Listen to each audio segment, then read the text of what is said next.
जय हिंद मेरे प्यारे छात्रों। आज आप लोग को कक्षा 10th साइंस के टारगेट बोर्ड के जो भी एमसीक्यू ऑब्जेक्टिव क्वेश्चन है, हाँ 2025 के फाइनल बोर्ड के एग्ज़ाम देने वाले थे, प्लीज़ ये वीडियो को ज़रूर देखिए।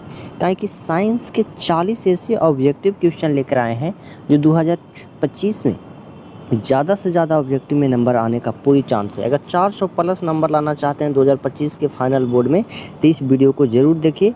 MVVI NCERT बुक का सारा ऑब्जेक्टिव क्वेश्चन है। चलिए प्रश्न नंबर देखिए।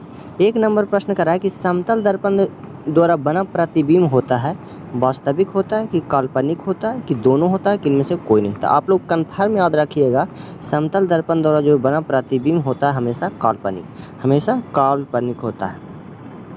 2 नंबर प्रश्न करा है कि प्रकाश तरंग का उदाहरण है ध्वनि तरंग का, विद्युत चुंबकीय तरंग का, पराबैंगनी तरंग का कि पराश्रय तरंग का। तो आप लोग याद रखिएगा प्रकाश तरंग का उदाहरण है जो आप लोग हो जाएगा विद्युत चुंबकीय तरंग। प्रकाश एक विद्युत चुंबकीय तरंग है। 3 नंबर प्रश्न करा ये भी MVVI है। करा किसी माध्यम के अपवर्तनांक का मान होता है साइन R बटा साइन I होता है कि साइन I बटा साइन R होता है कि साइन I गुना साइन R होता है कि sine I plus sine R होता है। तो आप लोग याद रखिएगा बटा में होता है साइन I बटा साइन R होता है। एक बार देख लीजिए MVVI 40 में 40 पूरी 100% लड़ने वाला ऑब्जेक्टिव क्वेश्चन है। करा कि एक एंगस्ट्रम का मान कितना होता है, तो एक एंगस्ट्रम का जो मान होता है 10 की पावर माइनस 10 मीटर होता है।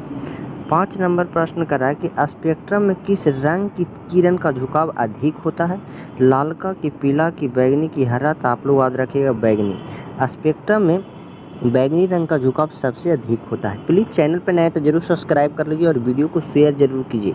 हाँ, इंद्रधनुष का भीतरी हिस्सा किस रंग का होता है, भीतरी हिस्सा पूछ रहा है, लाल रंग का होता है कि बैगनी कि पीला कि हरा। आप लोग याद रखिएगा बैगनी रंग का होता है। किस रंग का, बैगनी रंग का। 7 नंबर प्रश्न करा विद्युत फ्यूज विद्युत धारा के किस प्रभाव पर कार्य करता है, ऊष्मीय प्रभाव पर, चुंबकीय प्रभाव पर कि रासायनिक, इनमें से कोई नहीं। तो आप लोग याद रखिए ऊष्मीय प्रभाव पर। MVVI objective question. 8 नंबर जो प्रश्न है करा कि 100 वाट और 220 वोल्ट के विद्युत बल्ब के तंतु का प्रतिरोध क्या होगा, कितना होगा।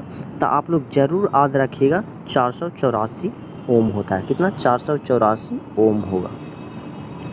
9 नंबर प्रश्न करा कि 100 वाट का विद्युत बल्ब 250 वोल्ट के विद्युत मेल से जोड़ा जाए, हाँ तो बल्ब में प्रभावित धारा का मान कितना होगा।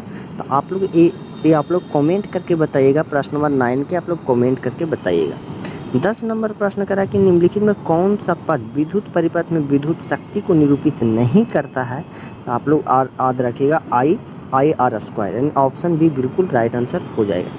11 नंबर प्रश्न आप लोग देखिए क्या कह रहा है कि विद्युत धारा उत्पन्न करने की युक्ति को क्या कहते हैं, जनित्र कहते हैं कि गैल्वेनोमीटर कहते हैं कि एमीटर कहते हैं कि मीटर कहते हैं। तो आप लोग याद रखिएगा विद्युत धारा जो उत्पन्न करता है उसे जनित्र कहा जाता है। क्या कहा जाता है, जनित्र। इस सब्जेक्टिव क्वेश्चन में भी 2 नंबर वाला में भी पूछ सकता है, ऑब्जेक्टिव में तो पूरी गारंटी है। चले करा कि प्राकृतिक में पृथ्वी पर ऊर्जा का मुख्य स्रोत क्या है। प्राकृतिक में जो पृथ्वी पर ऊर्जा का मुख्य स्रोत कोयला है कि सूर्य प्रकाश है कि पानी है कि लकड़ी है। तो आप लोग याद रखिएगा सूर्य के प्रकाश से MVVI ऑब्जेक्टिव क्वेश्चन हो जाएगा। चलिए प्रश्न नंबर 13 करा कि ग्लोबल वार्मिंग के लिए निम्नलिखित में कौन सी गैस उत्तरदायी है। तो ग्लोबल वार्मिंग के लिए आप लोग को जानबे करते हैं CO2 जिसे कार्बन डाइऑक्साइड कहा जाता है। 14 नंबर प्रश्न करा कि साग सब्जी का विघटित तो होकर कंपोस्ट बनना किस प्रकार की अभिक्रिया है।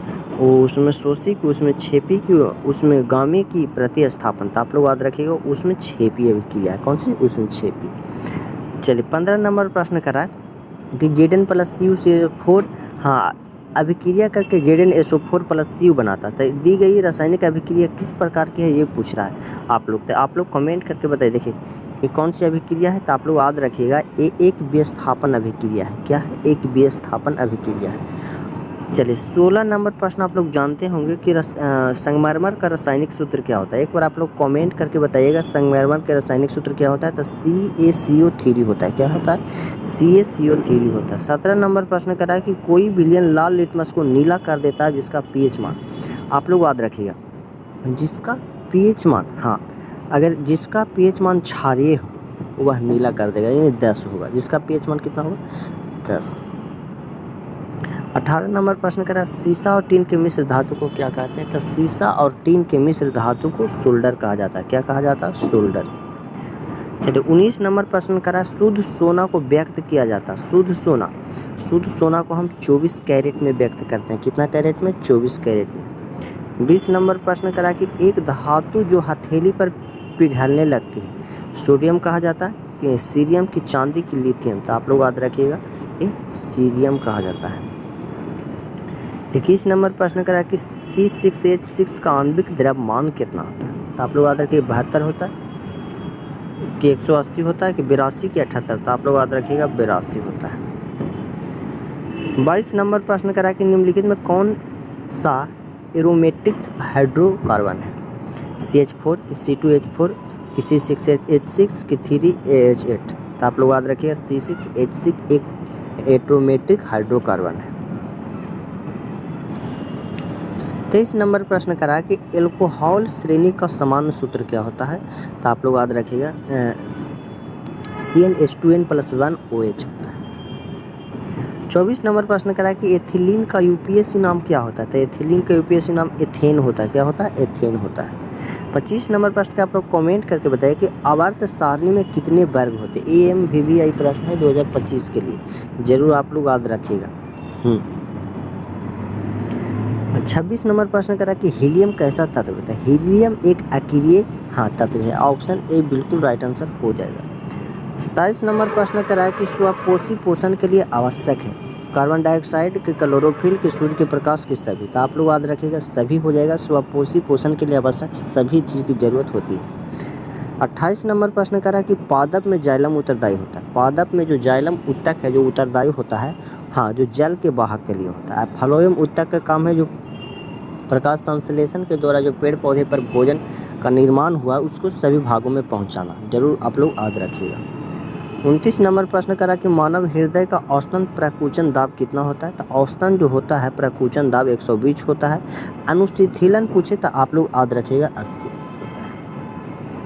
30 नंबर प्रश्न करा कि फूल में नर प्रजनन अंग होता है आप लोग फूल में जो नर प्रजनन अंग होता है उसे पुकेसर कहा जाता है। नर मादा प्रजनन अंग जिसे स्त्री केसर कहा जाता है। 31 नंबर प्रश्न करा कि इनमें कौन सा फल पकने के लिए प्रयुक्त होते हैं? फल पकाने के लिए तो आप लोग याद रखिए एथिलीन के हम प्रयोग करते हैं फल के पकाने के लिए।